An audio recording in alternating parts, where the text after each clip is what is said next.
দাদি আম্মা, আপনি কতদিন ধরে এখানে আছেন এই জায়গায়? এই জায়গায় আইছি বাবা আমি আইজা ধর না জিয়ানে যাই গিয়ারি ইয়ন্তন লরি 30-40 বছর হইল মানে বাড়ি যাই। আগে কোথায় বাড়ি ছিল? আগো আমার বাড়ি জি ওই যে সাবিনী মসজিদ হ্যাঁ। সেইখানে কিছু নাই, অনেক তরুলতায় মানে বাদ থাকি। কেমনি কি হয়েছে? ভেঙে গেছে? একেবারে ভাঙি তরুলতা মসজিদ গাছ নাই, তরুলতা নাই। বাবা ওটার মানে বাড়ি খাই জিয়ানে কোনানে থাকি অত সারিয়া খাইলে হালে খাই নহালে আপনার মনে আছে কতদিন আগে ভাঙছে? খেয়াল তো না। খেয়াল নাই। আপনার ছেলে পেলে আছে? ও বাবা কর নাই, আপনার ছেলে আমার কর নাই। আপনার ঘর নাই?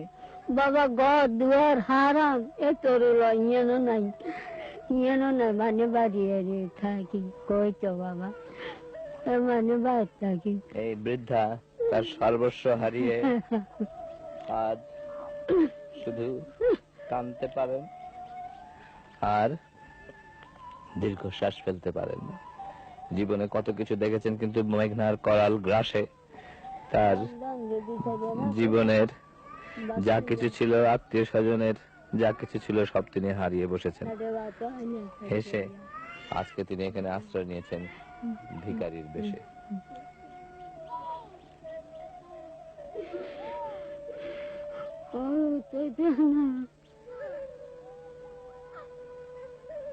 যাদের সর্বস্ব হারিয়েছেন, যাদের কিছু নেই, তারা নদীর সাথে পাল্লা দিয়ে দিয়ে সরে আসেন। পেছনেই নদী, তারপর এখানে এই জায়গায় একটু উঁচু ঢিবিতে, যেখানে আগে পশু এবং অন্যান্য জীবজন্তুদেরকে আশ্রয় দেওয়ার জন্য এই উপকূলীয় দ্বীপে জায়গা করা হয়েছিল, সেখানে এসে মানুষরা আশ্রয় নিয়েছে। আশ্রয়হীন মানুষের আশ্রয় খোঁজার চেষ্টা। আপনার নাম কি?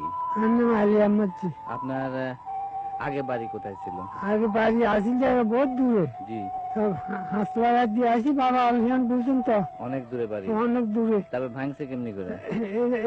বরের দেশে ভাঙছে বাড়ি তুমি গেছি এখন কে আছে আপনার? অনকার 2 ফলা আছে।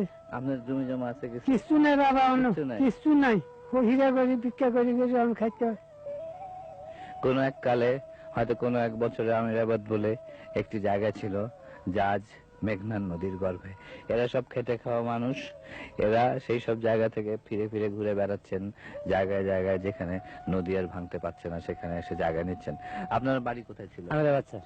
এখন কোথায় আছেন? এখন আমরা রহমতপুর আছি। কতদিন আগে বাড়ি ভাঙছে? ভাঙছি ধরেন বছর 27টা বছর হয়েছে। আসেন তো আপনার, আসেন এদিকে।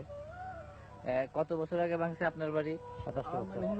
হ্যাঁ, আমরা এখানে আসিলাম যে বছর 3 জি বছর 3 বছর 3। আপনার বাড়ি কোথায় ছিল? আমিরাবাদ। আমিরাবাদ। এবার আসিলাম আমরা ওই যে নদীর মধ্যে একটা বাড়ির মতো দেখা যায় না সেখানে। হ্যাঁ, তো এখান থেকে এখন কি অবস্থা? কিছু জমি জমা নাই? নাই কিছু নাই না?